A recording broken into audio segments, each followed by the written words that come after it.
1 2 3 ती गणना करिए ते गल उसमें भी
कितना टाइम हो गया? हेलो,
गुरुदेव प्रणाम। चरण स्पर्श। बोलिए। और सब ठीक है, शुरू करिए। जी जी गुरु जी, प्रारंभ कर रहा हूँ गुरु जी।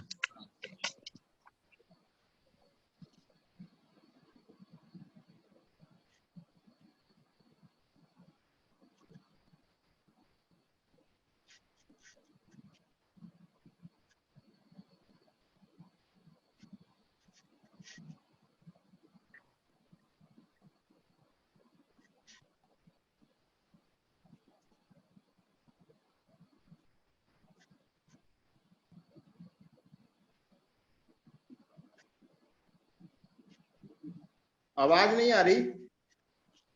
हेलो। फिर से करो।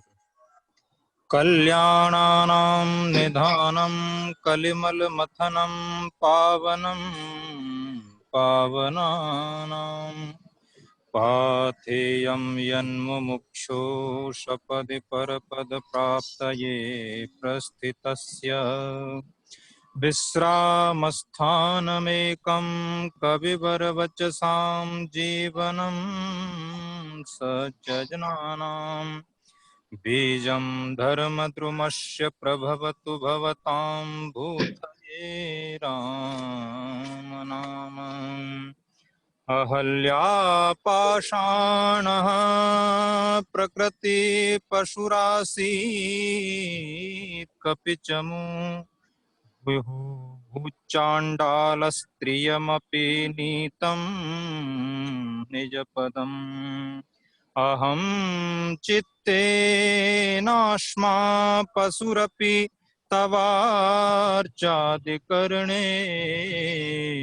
क्रियाभिश्चाण्डालो रघुवर न मामुद्धरसि किम् वामे भागे जनकतनया राजते यस्य नित्यं भ्रातृप्रेम प्रवण हृदयो लक्ष्मणो दक्षिणे च पादाम्भोजे पवनतनय श्रीमुखे बद्धनेत्र साक्षात् ब्रह्म प्रणतवरदं रामचन्द्रं भजेतम् आदौ रामतपोवनादिगमनं हत्वा मृगं काञ्चनं वैदेहीहरणं जटायुमरणं सुग्रीवसम्भाषणं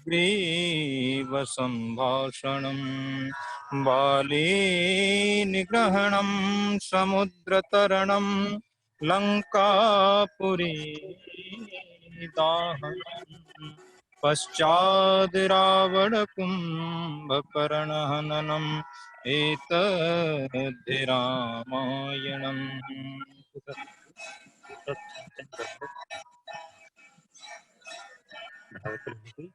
श्री गुरुभ्यो नमः।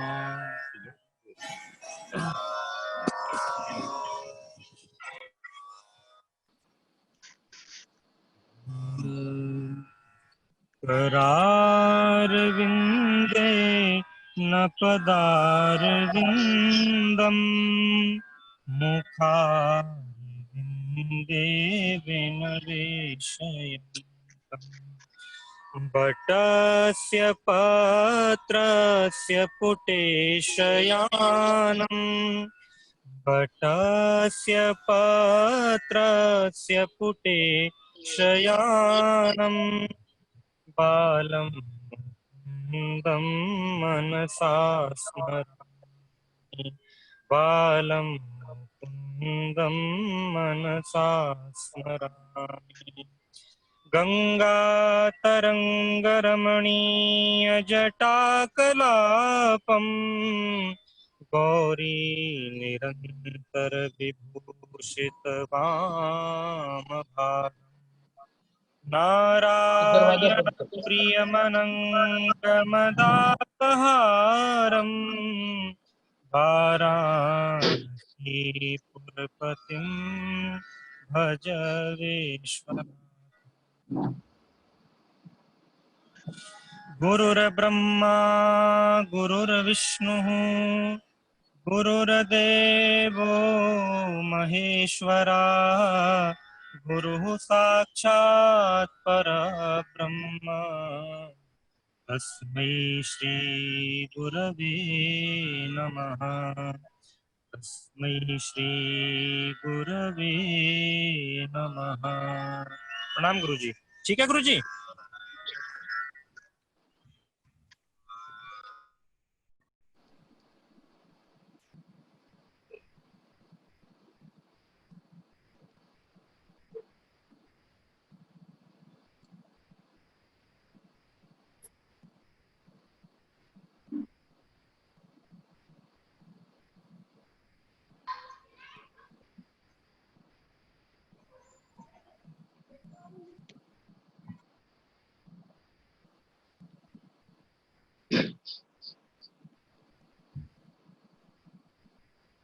नमस्ते गुरु जी।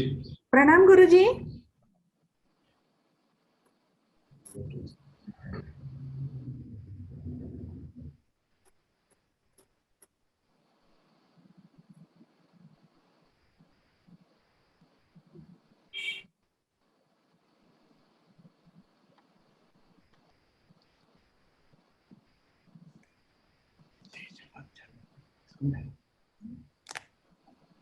मूकं करोति वाचालं पंगुं लंघयते गिरिं यत्कृपातमहं वन्दे परमानन्दमाधवम्। प्रौढमनोरमायाः तारकप्रकरणं समधिकृत्य जायमाने अस्मिन् पाठे सम्बद्धानां भवतां समेषां विदुषां छात्राणां पुनरेकवारं हार्दं स्वागतम् अभिनन्दनम्। गतदिने अस्माभिः पश्य मृगो धावति इति वाक्यं समधिकृत्य वैयाकरणानां मतम् अथ च नैयायिकानां मतं प्रतिपादितम्। अनयोर्मतयोर्मध्ये यदा अस्माभिः वैयाकरणमतम् अङ्गीक्रियते तदा पश्य मृगो धावति इति पदसमूहस्य एकवाक्यत्वं भाष्यकारादिसम्मतं जायते। यदा च अस्माभिः नैयायिकसम्मतः प्रथमान्तार्थमुख्यविशेषकः शाब्दबोधः अङ्गीक्रियते तदा पश्य मृगो धावति इति वाक्यस्य स्वरूपं न भवति। अस्य पदसमूहस्य एकवाक्यत्वं नोपपद्यते। पुनश्च आख्यातस्थले तिङन्तस्थले प्रत्ययार्थमुख्यविशेषकः शाब्दबोधः अङ्गीक्रियते तदापि पश्य मृगो धावति इति वाक्यस्वरूपं न स्यात् इति प्रतिपादितम्।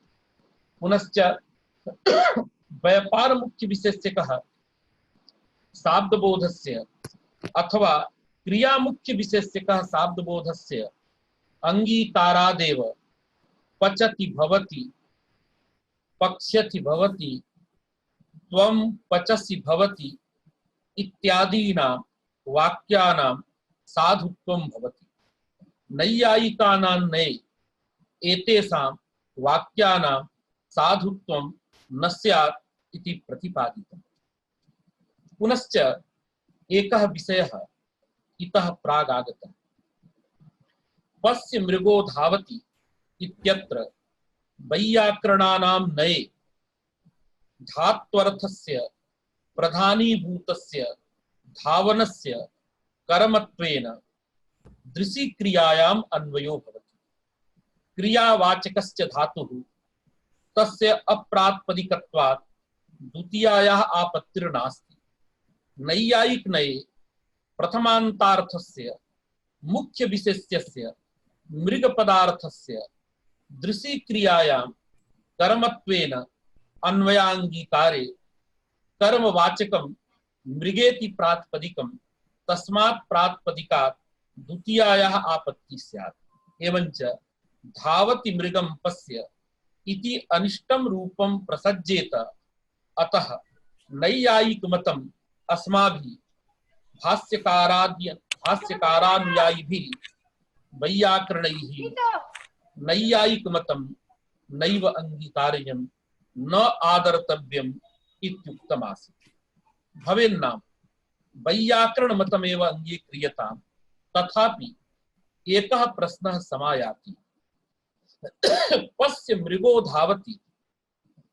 अत्र पश्य इत्यत्र दृशिक्रियायां यदा कर्मत्वेन धावनस्य अन्वयः भवति तदा कर्मत्वं प्रकारतया भासते, आहोस्वित् संसर्गतया भासते इति प्रश्नः समायाति। इदानीं प्रकारताभानं किं, संसर्गताभानं किम् इति पूर्वम् अवगन्तव्यम्। यतो हि अग्रे सैव विचारः प्रवर्तते। तथा च ग्रन्थपङ्क्तिमहं पूर्वं पठामि।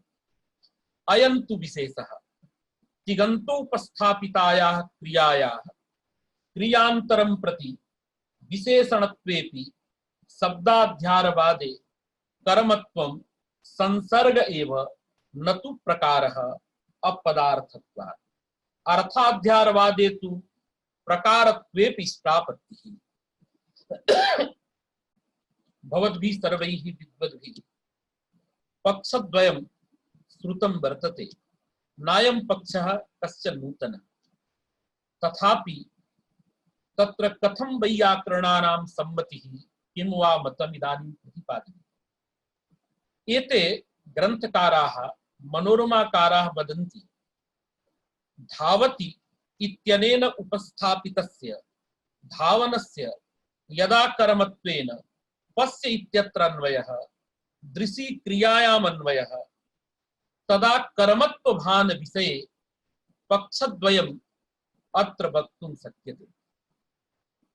शब्दाध्यारवादी मते कर्मत्वं कथं भासते, अर्थाध्यारवाद मते कर्मत्वं कथं भासते इति प्रश्नः आगतः। तदा वदति ग्रन्थकारः मनोरमाकारः शब्दाध्यारवादी मते धावनस्य यत् कर्मत्वं दृशि क्रियायां प्रतीयते तच्च कर्मत्वम् इदानीं संसर्गतया एव प्रतीयते शब्दाध्यारवादी मते। अर्थाध्यारवादी मते प्रकारत्वेपि इष्टापत्तिः। अर्थात् अर्थाध्यारवादिनये अत्र कर्मत्वं प्रकारत्वं संसर्गत्वम् उभयथापि वक्तुं शक्यते। अर्थात् कर्मत्वभानं संसर्ग विधयापि भवितुमर्हति, प्रकार विधयापि भवितुमर्हति। इदम् अवगन्तव्यं। पुनरेकवारं वदामि। शब्दाध्यारवादे अत्र प्रतीयमानं कर्मत्वं संसर्गतया एव प्रतीयते, प्रकारतया न प्रतीयते शब्दाध्यारवादिनैः। अर्थाध्यारवादे अत्र कर्मत्वं प्रकारतयापि प्रतीयते, संसर्गतयापि प्रतीयते इति इदानीम् उक्तम्। प्रश्नः भवति कस्तावत् शब्दाध्यारवादः, कस्तावत् अर्थाध्यारवादः, शब्दाध्यारवादेन किं तात्पर्यम्, अर्थाध्यारवादेन किं तात्पर्यम्, कस्तावत् दार्शनिकः शब्दाध्यारवादी, कस्तावत् दार्शनिकः अर्थाध्यारवादी। त्रयः क्रमेण इदम् अहं वच्मि। श्रुतमेव भवद्भिः।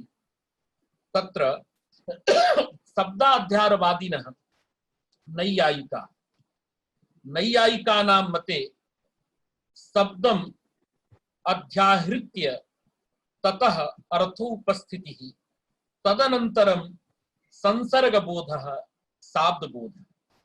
यथा द्वारम् इत्युच्यमाने पिधेहि इति क्रियापदं शब्दः अध्याह्रियते, तेन उपस्थिता या पिधानक्रिया तस्यां पिधानक्रियायां द्वारपदार्थस्य कर्मत्वेन अन्वयात् द्वारकर्मकं पिधानम् इति बोधः भवति।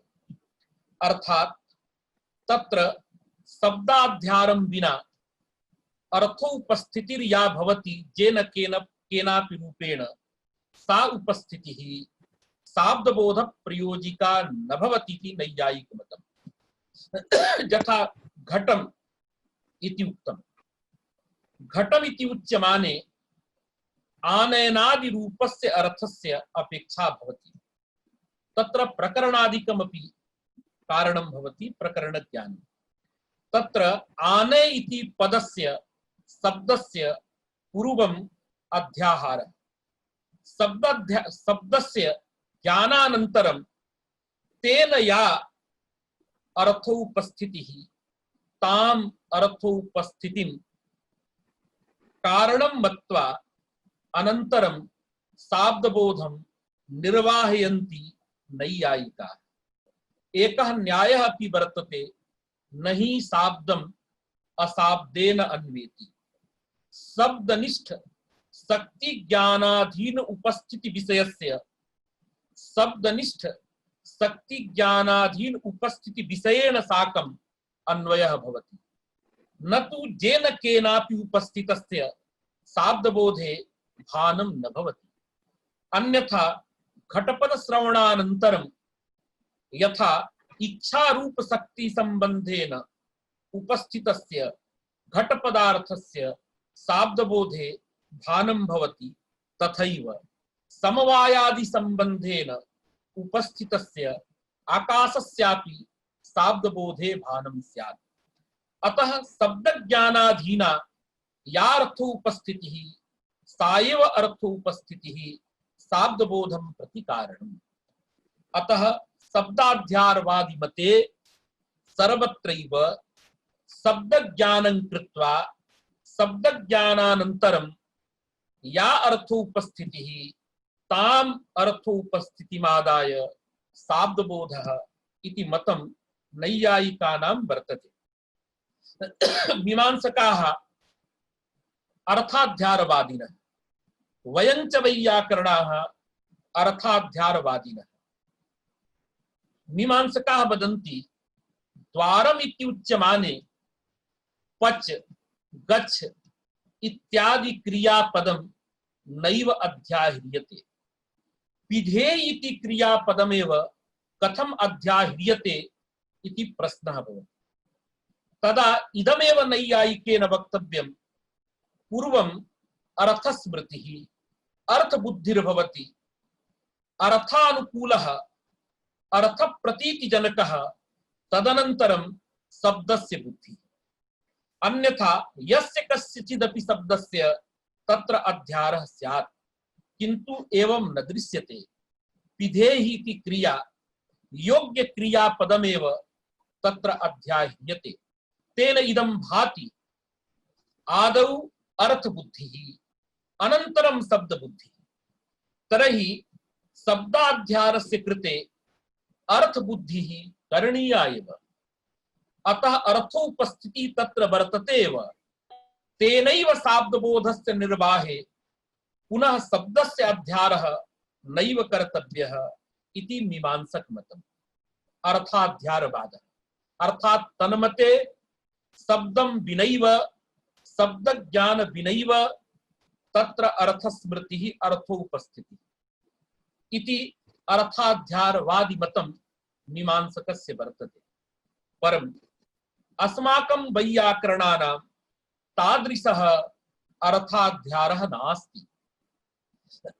मीमांसकानां मतमपि न युक्तं, नैयायिकानां मतमपि न युक्तं। कुतः? अत्र वैयाकरणाः वदन्ति भाष्यस्य एकं वचनं वर्तते, उच्चरितः एव शब्दः अर्थप्रत्यायकः न अनुच्चरितः। पश्यतु, शब्दाध्यारवादः इत्यस्य को अभिप्रायः? तत्र शब्दस्य अस्मृतिः उच्चारणं तु नास्ति, अथवा मानस ज्ञानम् इति वक्तव्यं भवेन्न। अस्मर्यमाणः शब्दः मानस ज्ञान विषयः वा शब्दः उच्चरितः न भवति। अतः अनुच्चरितः शब्दः प्रतीतिं न जनयति इति वैयाकरणानां भाष्यकाराणां मतं वर्तते। अतः शब्दस्य अध्यारं शब्द बुद्धिं कृत्वा उच्चारणं विना नैयायिकैः यस्तावत् शाब्दबोधः प्रोक्तः स शाब्दबोधः अस्माभिः वैयाकरणैः नैव स्वीकार्यः। एतावता शब्दाध्यारवादः नैयायिकानां नैव युक्तः। मीमांसकानां यस्तावत् अर्थाध्यारवादः सोऽपि न युक्तः। कुतः? तत्रापि शब्दः अनुच्चरितः, तेन शब्दानुच्चारणे सति या अर्थोपस्थितिः सा अर्थोपस्थितिः शाब्दबोध प्रयोजिका भवितुं नार्हति। किन्तु अस्माकं यस्तावत् अर्थाध्यारवादः वैयाकरणानां स भिन्नः। वैयाकरणाः किं वदन्ति? भवन्तः जानन्त्येव सर्वे। यथा सत्यभामा इति पदं कस्मिंश्चित् मांसपिंड विशेषे सक्तं वर्तते। देवदत्त इति पदं कस्मिंश्चित् मांसपिंड विशेषे सक्तं वर्तते।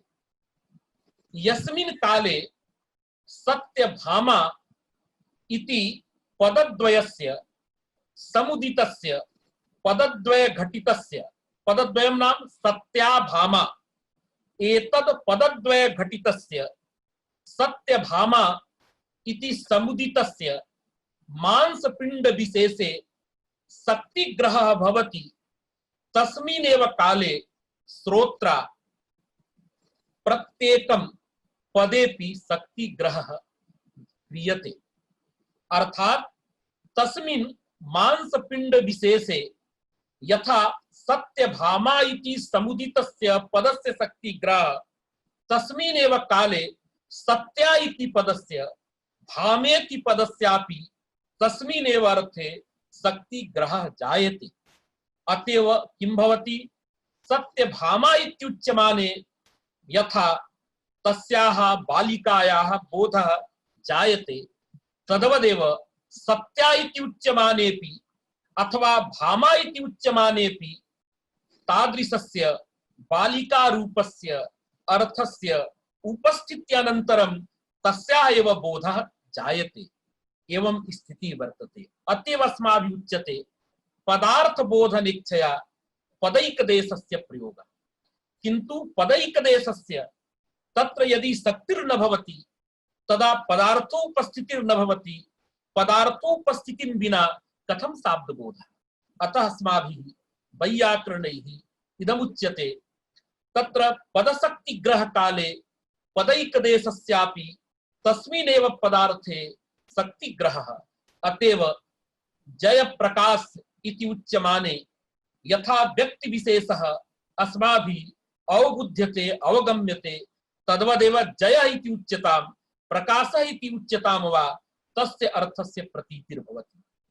तद्वदेव वाक्यार्थबोधनेच्छया वाक्यैकदेशोऽपि प्रयुज्यते। यथा द्वारं पिधेहि इति वाक्यं वर्तते।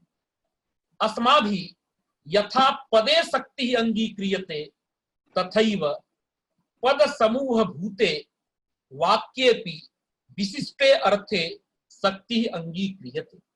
एवंच द्वारं पिधेहि इति वाक्यस्य द्वार कर्मक पिधाने शक्तिग्रहः। अतएव द्वारं पिधेहि इति वाक्यश्रवणानन्तरं द्वार कर्मक पिधानम् इत्यस्य विशिष्टस्य अर्थस्य अवगतिर्जायते। तर्हि यस्मिन् काले द्वारं पिधेहि इति पदसमूहस्य वाक्यस्य द्वार कर्मक पिधाने शक्तिः, तस्मिन्नेव काले द्वारम् इति पदस्य विशिष्टे अर्थे शक्तिग्रहो जायते। पिधेहि इति पदस्यापि द्वार कर्मक पिधाने शक्तिग्रहः जायते। अतएव इदानीं किं भवति, द्वारं पिधेहि इति वाक्यशक्त्या यथा द्वार कर्मक पिधानस्य उपस्थितिः भवति तथैव द्वारमिति केवलम् उच्यते तदापि द्वार कर्मक पिधानम् इत्यस्य उपस्थितिः बोधः भवति। अतएव वाक्यार्थ बोधनेच्छया वाक्यैकदेशः अपि प्रयुज्यते इति वैयाकरणाः वदन्ति।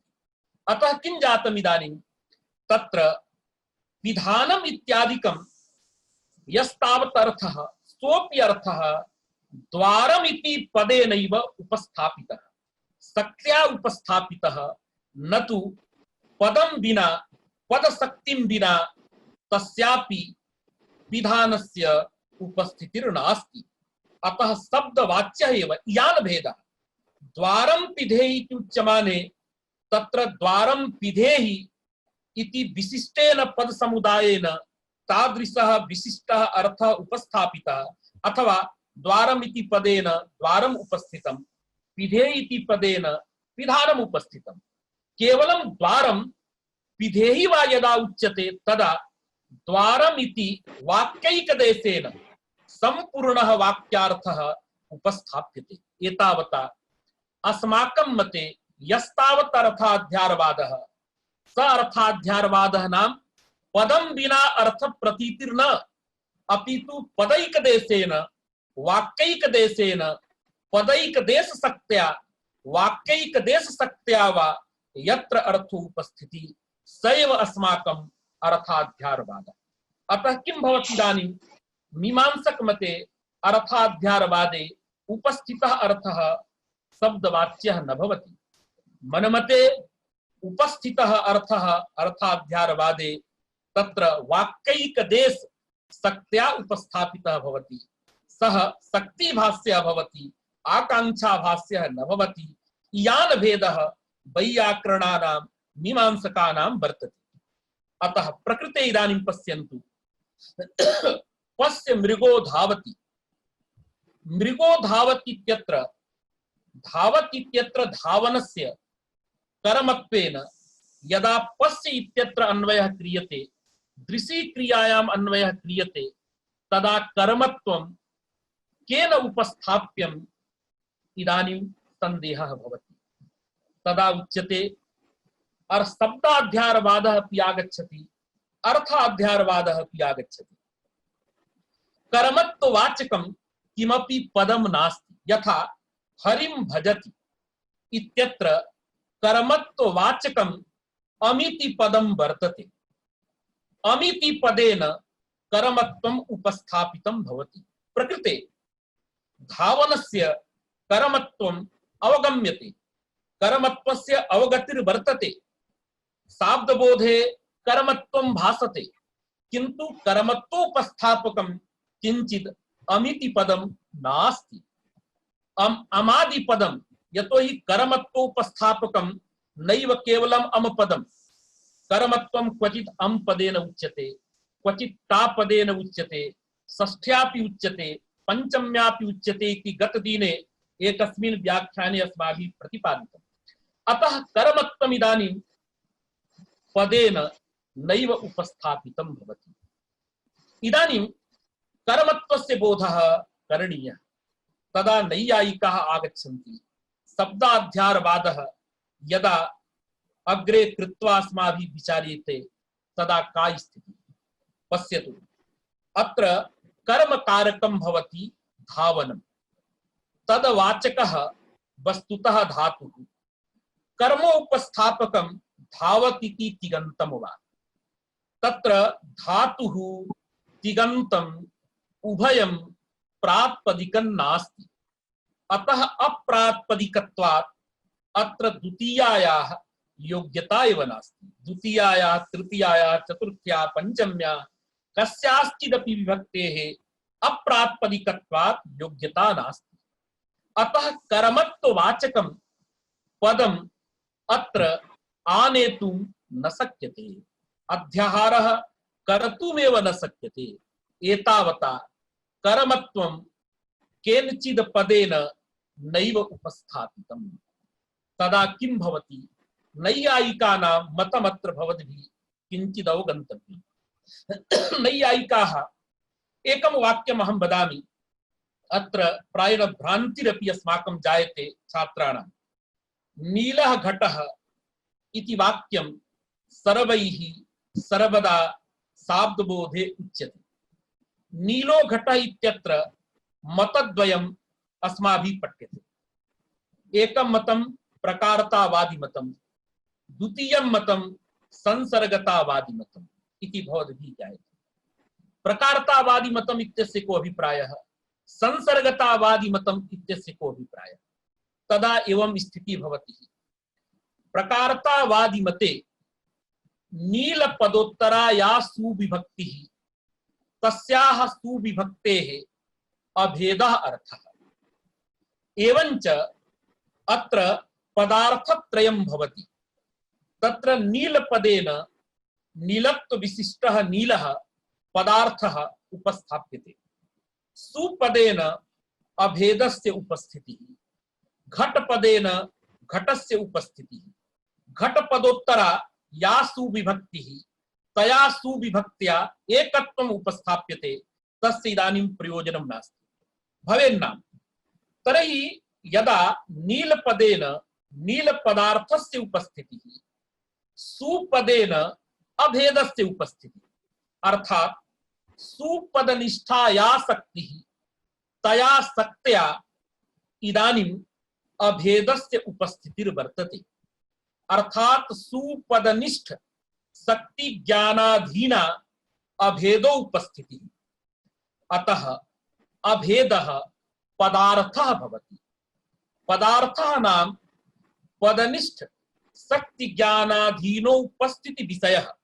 अस्मिन् संदर्भे पदार्थैक देशः पदार्थत्वम् इदानीं न विचार्यते। इदानीं पदार्थः अर्थात पदनिष्ठा या शक्तिः तया शक्त्या यस्तावत् अर्थः अवगम्यते स अर्थः पदार्थः। यस्तावत् पदार्थः भवति न्यायमते तस्य पदार्थस्य संसर्गतया भानं न भवति, अपितु प्रकारतया विशेष्यतया वा भानं भवति। अतएव नील पदार्थः सुपदार्थे अभेदे तत्र गच्छति। संबंधः वर्तते, तत्र महान् विचारः कृतः। तत्र अभेदः इत्यत्र यः भेदः भेदाभावः तस्मिन् भेदे स्वनिष्ठ प्रतियोगिता निरूपकत्व संबंधेन नील पदार्थस्य अन्वयः भवति। पुनः सुप्रत्यार्थस्य अभेदस्य भेदाभावस्य स्वरूप संबंधेन घट पदार्थे अन्वयः। किं जातम्? इदानीम् इदमेव वाच्यम्। यस्तावत् नीलपदनष्ट शक्त्या उपस्थापितः नील पदार्थः सः प्रकारः न संसर्गः, किंतु सुपदार्थे अभेदे जेन संबंधेन गच्छति स संबंधः इदानीं शक्तिभाष्यः नास्ति, अपितु आकांक्षया प्रतीयते। येन केनापि पदेन स्वनिष्ठ प्रतियोगिता निरूपकत्वस्य संसर्गस्य उपस्थितिर्नास्ति, अपितु आकांक्षया उपस्थिति। यः आकांक्षया ज्ञायते सः संसर्ग मर्यादया भासते, अर्थात सः संसर्गतया भासते। संसर्ग मर्यादया यस्य प्रतीतिः स एव संसर्गः, सः प्रकारः विशेष्यः न भवति इति नैयायिकानां मतम्। किन्तु यस्य अर्थस्य पदनिष्ठ शक्त्या उपस्थितिः, यस्य अर्थस्य पदज्ञानानन्तरं शक्ति स्मरणानन्तरं अर्थस्य स्मृतिः यदा अस्ति स अर्थः तावत् प्रकारः भवति अथवा विशेष्यः भवति। अतएव अभेदः नीलं प्रति विशेष्यः, घटं प्रति प्रकारः, अभेदस्तावत् प्रकारतावादी मते संसर्गः न भवति पदजन्यो उपस्थिति विषयत्वात्। एवञ्च नीलो घटः इत्यत्र शाब्दबोधः प्रकारतावादी मते नीला भिन्नः घटः, अर्थात एवमपि वक्तुं शक्यते नील विशिष्ट भेद विशिष्टाभाववत् अभाववान घटः। अर्थात नील पदार्थः भेदे, भेद पदार्थः अभेदे, अभेद पदार्थः घटे। अतः पदनिष्ठ शक्ति ज्ञानाधीनो उपस्थितिः यस्य अर्थस्य भवति स अर्थः न्यायमते प्रकारत्वेन प्रतीयते, विशेष्यत्वेन वा प्रतीयते। यस्य अर्थस्य पदनिष्ठ शक्त्या उपस्थितिर्न भवति, अपितु पदानां परस्परं समविभ्यारवशात् आकांक्षावशात् यस्य अर्थस्य उपस्थितिः स एव अर्थः संसर्गतया भासते। अतः यस्य प्रकारतावादिनः मते अभेदः सुप्रत्यार्थः पदार्थः तदा स प्रकारः भवति। संसर्गतावादी मते किं भवति? नीलो घटः इत्यत्र सुपदस्य कश्चन अर्थः एव नास्ति। सुपदेन एकत्वं प्रतिपादनीयं, तच्च एकत्वं घटपदोत्तराया सुविभक्तिः तया विभक्त्या प्रतीयते। अतः नीलपदोत्तराया सुविभक्तिः सा सुविभक्ति न कमपि अर्थं ब्रूते। अतः साधुत्वार्थिका एषा सुविभक्तिः। किन्तु नील पदार्थस्य घट पदार्थे अभेद प्रतीतिः जायते अस्मिन् मतेपि। तदा अभेदः कथं प्रतीयेत इति प्रश्नः। तदा तैः संसर्गतावादिभिः नैयायिकैः प्रोच्यते स अभेदः संसर्ग मर्यादया आकांक्षा प्रतीयते। आहत्य किमागतम्? इदानीम् अभेदः प्रतीयते, किन्तु अभेदः यस्य कस्यचित् पदस्य शक्त्या नैव प्रतीयते। शक्ति भाष्यः नास्ति, अतः अभेदः प्रकारोऽपि न भवति, विशेष्यः अपि न भवति, अपितु संसर्गतया प्रतीयते। तदा शाब्दबोधः भवति अभेद संबंधेन नील विशिष्टः घटः एवं रीतिः तेषां वर्तते। अन्ते इदमेव वक्तव्यं किमागतम्? यदा पदनिष्ठ शक्त्या उपस्थितः अर्थः तदा न्यायमते प्रकारः विशेष्यः। यदा पदनिष्ठ शक्त्या उपस्थापितः न भवति तदा तु तदा किं भवति? सः संसर्ग एव इति शब्दाध्यारवादिनः नैयायिकाः वदन्ति। तर्हि पश्यतु, पश्य मृगो धावति इत्यत्र धावति इति पदानन्तरं कर्मत्ववाचकस्य शब्दस्य योग्यता नास्ति इति कृत्वा अत्र कर्मत्ववाचकम् अम इत्यादिकं पदम् अध्यार्तुं न शक्यते। पदस्य शब्दस्य अध्याहारः भवितुं नार्हति इति कृत्वा अत्र कर्मत्वम् इदानीं पदनिष्ठ शक्ति विषयः नास्ति, अपितु आकांक्षया प्रतीयते। शब्दाध्यारवादे कर्मत्वं पदार्थः न भवति, अतः अपदार्थः प्रकारतया विशेष्यतया वा न प्रतीयते इति कृत्वा शब्दाध्यारवादी मते प्रतीयमानं कर्मत्वं संसर्गतया एव प्रतीयते, न तु प्रकारतया। तदेव इदानीं वदति। पश्यतु किं वदति ग्रन्थकारः? अयं तु विशेषः तिङन्तोपस्थापितायाः क्रियायाः क्रियान्तरं प्रति विशेषणत्वेपि शब्दाध्यारवादे कर्मत्वं संसर्ग एव, न तु प्रकारः न वा विशेष्यः। कुतः? शब्दाध्यारवादी मते नैयायिक मते स एव प्रकारः विशेष्यः वा भवति यः पदार्थः भवति।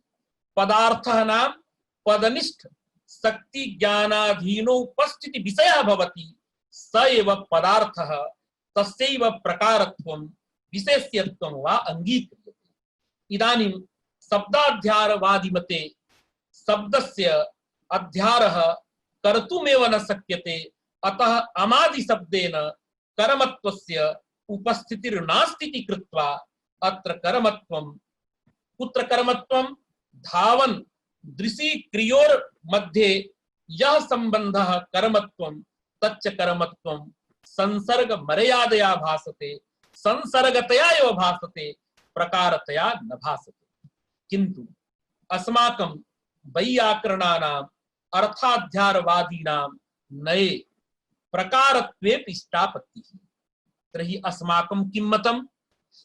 अत्र वैयाकरणाः वदन्ति यस्य अर्थस्य पदेन उपस्थितिर्नास्ति सः अर्थः संसर्ग एव भवति इति सत्यं, किन्तु पदेन उपस्थापितः अर्थः प्रकारः यथा भवति तथा संसर्गोऽपि भवितुमर्हति। भवद्भिः इदं ध्येयम्। वैयाकरणाः किं वदन्ति? अपदार्थः प्रकारः विशेष्यः न भवति। अपदार्थः पदेन यस्य उपस्थितिर्नास्ति, अर्थात आकांक्षया यः प्रतीयते सः प्रकारः विशेष्यः न भवति, संसर्ग एव भवति। किन्तु पदार्थः यथा प्रकारः विशेष्यः भवति तथैव संसर्गोऽपि भवितुमर्हति। किन्तु नैयायिकाः वदन्ति पदार्थः सर्वदा प्रकारतया विशेष्यतया वा प्रतीयते। मन्मते यः पदार्थः भवति स प्रकारः भवति, विशेष्यः भवति इत्यत्र विप्रतिपत्तिर् नास्ति। किन्तु पदजन्योपस्थिति विषयः पदार्थः यथा प्रकारतया भासते, विशेष्यतया भासते, तथैव संसर्गतयापि भासते इति अर्थाध्यारवादीनाम् अस्माकं वैयाकरणानां मतम्। अत्र किं भवति अर्थाध्यारवादे? पश्यतु, पश्य मृगो धावति। शब्दाध्यारवादिनः ये नैयायिकाः सन्ति ते तु शब्दम् अध्याहृत्य कर्मत्वस्य बोधं वदिष्यन्ति, आहोसित आकांक्षया वदिष्यन्ति। तत्र शब्दाध्यारस्य अत्र योग्यता नास्ति। अतः तन्मते नैयायिकमते इदानीम् आकांक्षया एव कर्मत्वस्य प्रतीतिः, तस्य कर्मत्वस्य संसर्गतया एव भानं वक्तव्यम्। मम मते अर्थाध्यारवादी मते वैयाकरण मते किं भवति?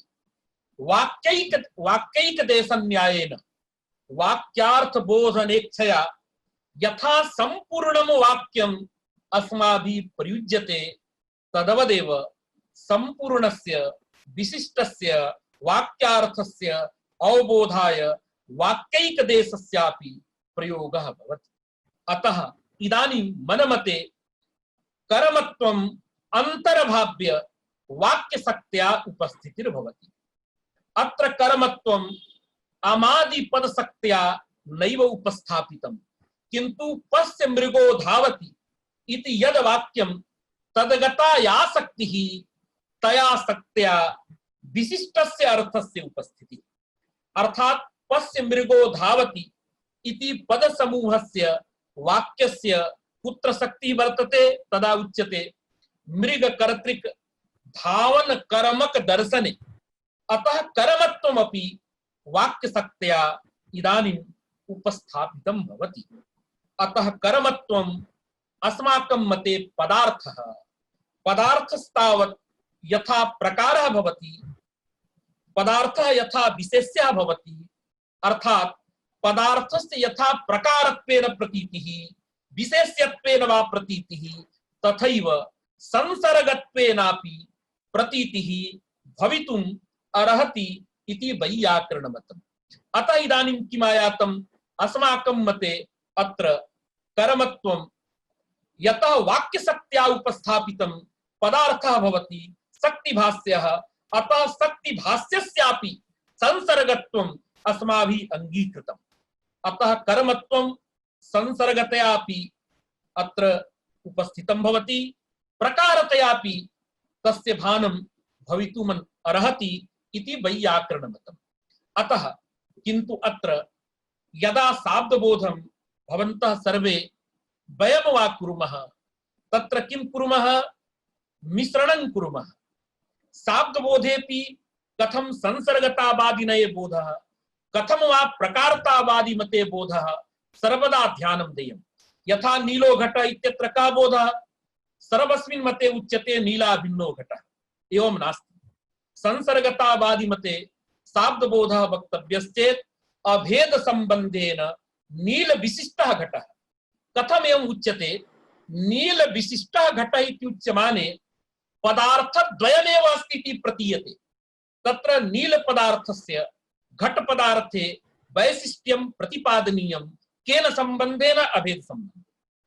नीला भिन्नो घट इति उच्यते चेत् कति पदार्थाः कुत्र अन्वयः इति भानं न भवति। वस्तुतः एवं बोधः प्रकारतावादी मते।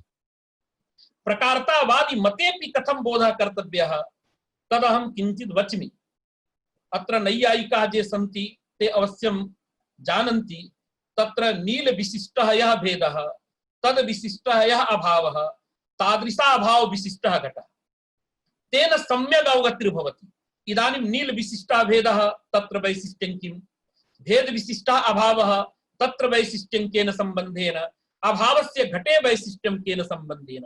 यदा उच्यते तदा आकांक्षया कस्य प्रतीतिः, शक्त्या कस्य प्रतीतिः न्यायमते सम्यक् अस्माभिः द्रष्टुं शक्यते। अतः वैयाकरणानां मते पश्य मृगो धावति इति वाक्यजन्य बोधे कर्मत्वं पदार्थः वर्तते इति कृत्वा प्रकारतयापि भानं संसर्गतयापि भानम्। इदानीं प्रकारतया यदा भानं तदा कथं भवति? पश्यतु। तदा एवं भवति, किं वक्तव्यं तदा? मृग कर्तृक धावन कर्मकम त्वत्कर्तृकम प्रेरणा विषयी भूतं दर्शन। अर्थात धावनस्य पूर्वं कर्म कारके अन्वय, कर्म कारकस्य दृशि क्रियायाम् अन्वय प्रकारतावादी मते। संसर्गतावादी मते वस्तुतः शाब्दबोधः कर्मकम कर्मकम इति न वक्तव्यम्, अपितु शाब्दबोध रीतिः शुद्धा रीतिः एवं भवति। मृग कर्तृक धावन विशिष्टम प्रेरणा विषयी भूतं त्वत्कर्तृकम दर्शनम्। धावनस्य दृशि क्रियायां वैशिष्ट्यं च न्याय दिशा कर्मत्व संबंधेन अथवा अस्माकं दिशा क्रिया कर्म भाव संबंधेन वैशिष्ट्यं यदा उच्यते तदा सुस्पष्टतया प्रकारतावादः संसर्गतावादः इमौ द्वौ वादौ प्रतीयेते। नो चेत् संसर्गतावादे कथं बोधः, प्रकारतावादे कथं बोधः, सुस्पष्टतया अस्माकं ज्ञानं नैव जायते। अतः अस्माभिः सर्वदा शाब्दबोध करणे इदम् अवश्यं ध्येयम्। शब्दाध्यारवादी मते वस्तुतः एक विधः बोध।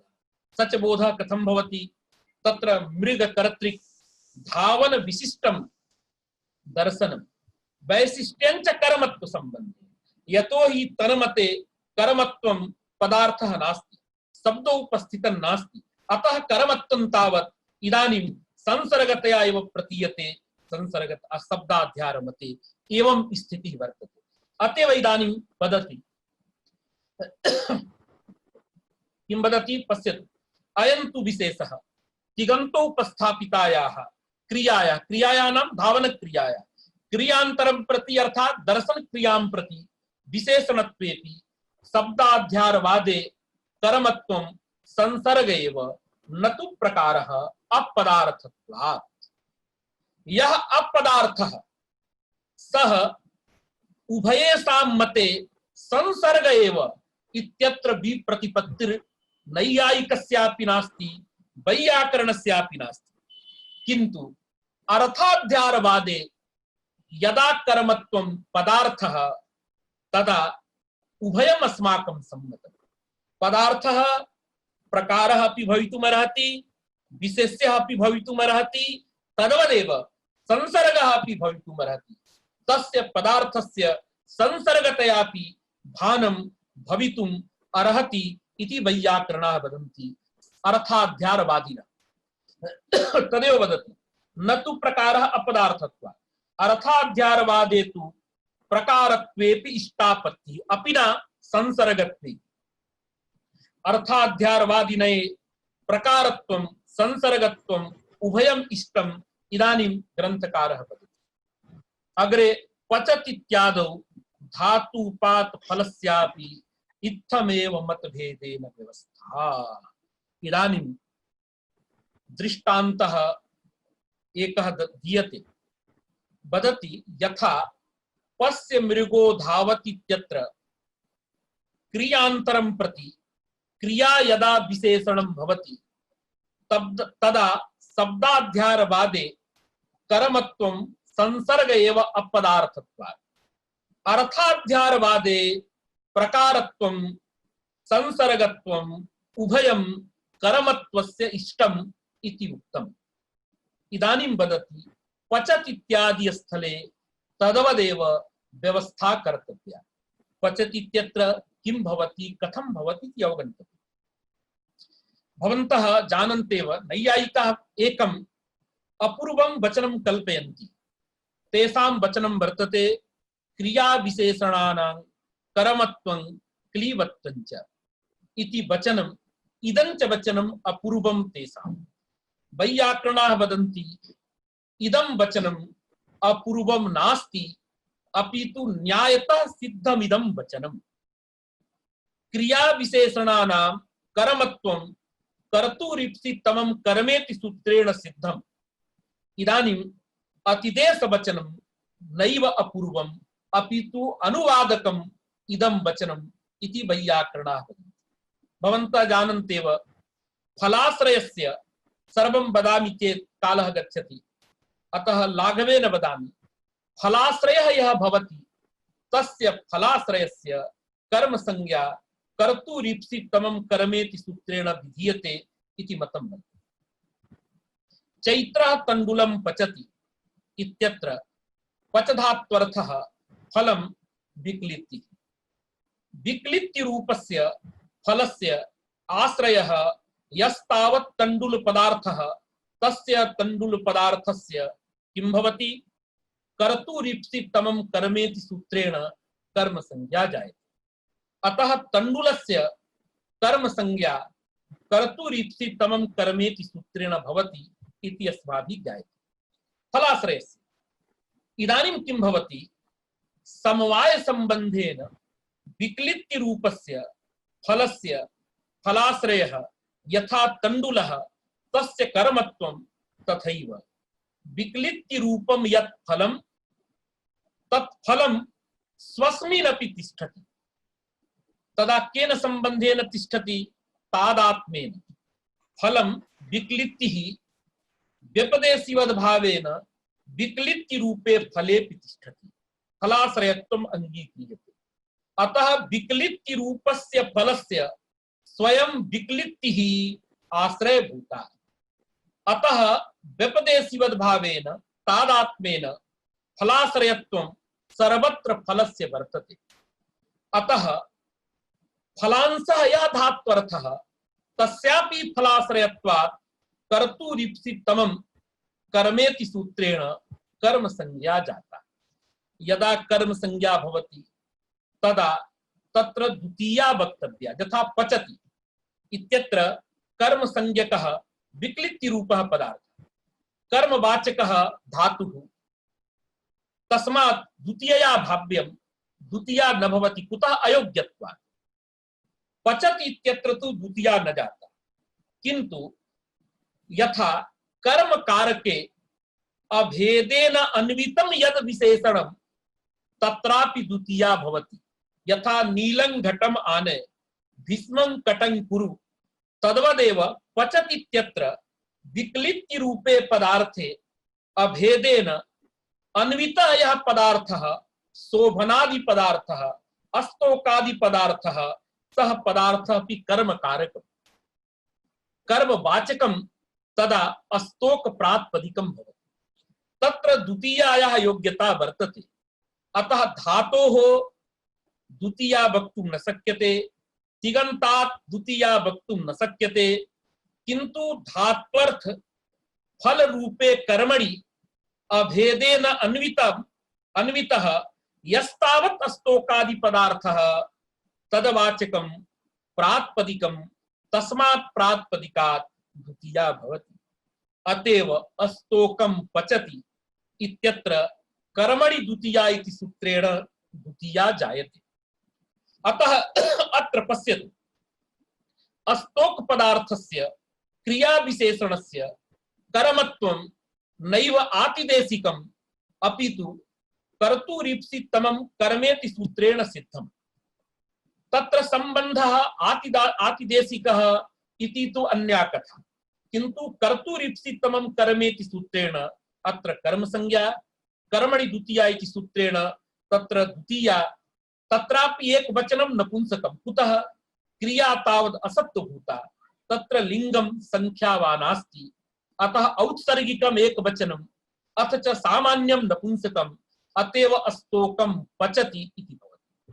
शाब्दबोधस्तावत् अस्तोका भिन्ना या विक्लित्तिः तज्जनकः वर्तमानकालिकः एकत्व विशिष्टः यः कर्ता तद्वृत्तिः व्यापारः इति व्यापार मुख्य विशेष्यकः शाब्दबोधः अस्तोकं पचति इत्यत्र जायते। इदानीं किं करणीयमस्ति? विक्लित्ति रूपं यत् फलं तस्य फलस्य यथा अनुकूलत्व संबंधेन क्रियायां व्यापारे अन्वयः तद्वदेव व्यापारं प्रति क्रियां प्रति कर्मकारकं विक्लित्ति रूपं फलम्। अतः कर्मत्वेनापि क्रियायां विक्लित्तेः अन्वयः कर्तव्यः। इदानीं तच्च कर्मत्वं प्रकारतया भासते संसर्गतया वा भासते इति प्रश्नः भवति। तदा शब्दाध्यारवादी मते नैयायिक मते अत्रापि कर्मत्वं संसर्गतया एव भासते न तु प्रकारतया। कुतः? अत्रापि शब्दस्य अध्याहारः कर्तुं न शक्यते अयोग्यत्वात्। अतः प्रतीयमानं भासमानं कर्मत्वं संसर्गतया एव शाब्दबोधे तन्मते प्रतीयते। किन्तु अस्माकम् अर्थाध्यारवादी मते यथा पच धातोः विक्लितौ व्यापारे च शक्तिः तथैव विक्लित्ति कर्मक व्यापारेपि तस्यैव पदस्य शक्तिः अंगीक्रियते।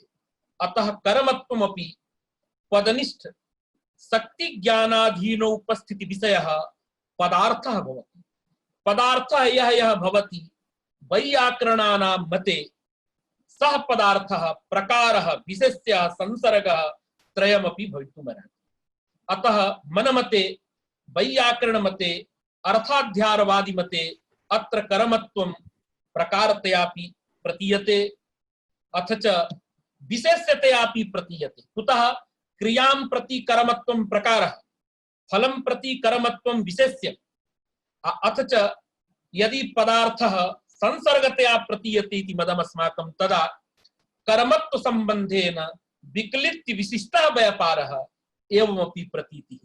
तदा कर्मत्वं अर्थाध्यारवादिने संसर्गतयापि प्रतीयते इति वैयाकरणाः वदन्ति।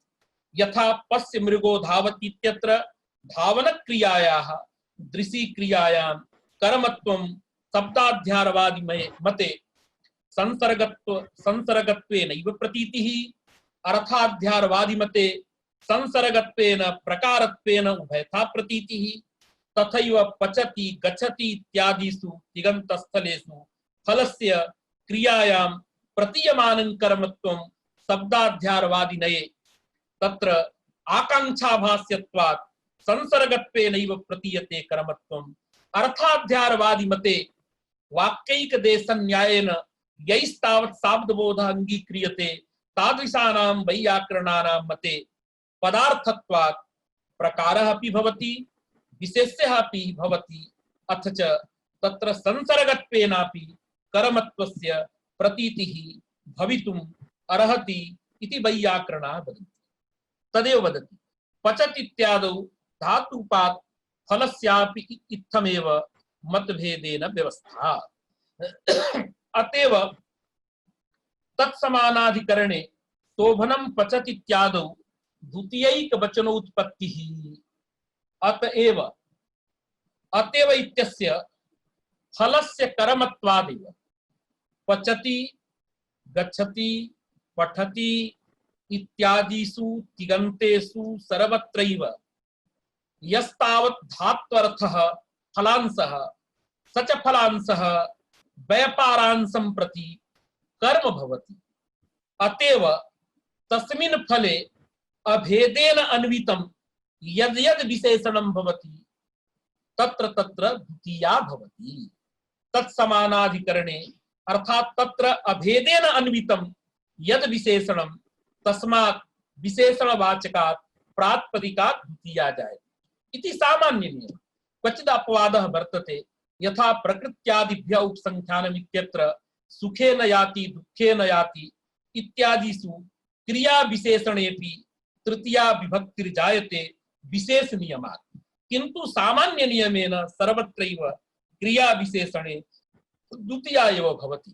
एवञ्च अत्र तदेव वदति अतएव अर्थात् फलस्य धात्वर्थ व्यापारं प्रति कर्मत्वादेव तत्समानाधिकरणे फल समानाधिकरणे अस्तोकादौ शोभनं पचत् इत्यादौ शोभनम् अस्तोकम् इत्यादौ द्वितीयैक वचनोत्पत्ति कर्मणि द्वितीया भवति। तत्रापि एक वचनमेव। कुतः फलं धात्वर्थः असत्त्वभूतत्वात् तत्र संख्यायाः प्रतीतिर्नास्ति, अतः एकवचनं। लिंगस्य प्रतीतिर्नास्ति, अतः सामान्ये नपुंसकम्, अतः एकवचनं द्वितीयायाः अथ च नपुंसकलिंगं जायते।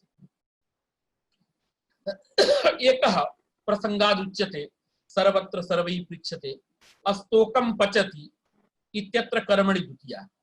अस्तोकं पाकः यदा कृदन्त प्रयोगः भवति तदा अस्तोकम् इत्यत्र षष्ठ्या भाव्यम्। कुतः कर्मणि द्वितीया इत्यस्य अपवादभूतं सूत्रं भवति कर्तृकर्मणोः कृति।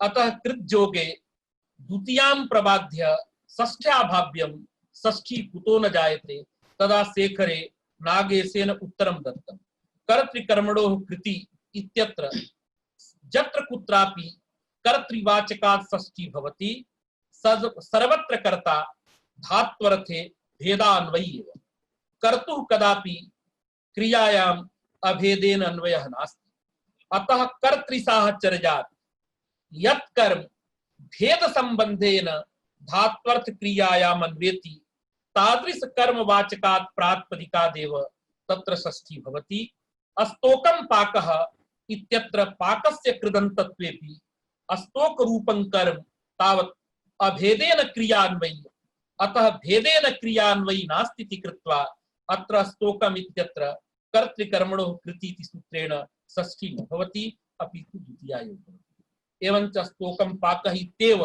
न तु अस्तोकस्य पाकः पुनः अस्तोकः पाकः इत्यपि प्रयोगः भवति यदा धात्वर्थ क्रियायाम् अस्तोक पदार्थस्य अन्वयः न क्रियते अपि तु घया प्रत्ययेन उपस्थापिता सिद्धाया क्रिया तस्यां क्रियायां यदा अस्तोकस्य अन्वयः तदा तु वचनं लिंगं सर्वं भवति अतः स्तोकः पाकः अस्तोकौ पाकौ अस्तोकाः पाकाः एवं रूपेण भवन्ति अतः भवद्भिः सर्वैः इदम् अवश्यं ज्ञेयं प्रसंगादिदम् अस्माभिः अत्र प्रतिपादितं सोमनं पचति इत्यादौ द्वितीयैकवचनोत्पत्तिः तथैव अग्निष्टोमेन यजेत् इत्यादौ तृतीयोत्पत्तिश्च संगच्छते अत्र यद्यपि वैयाकरण रीतिर्भिन्ना लघुमंजूषायाम् अयं महान् विषयः एकस्मिन् दिने अहं प्रतिपादयामि अत्र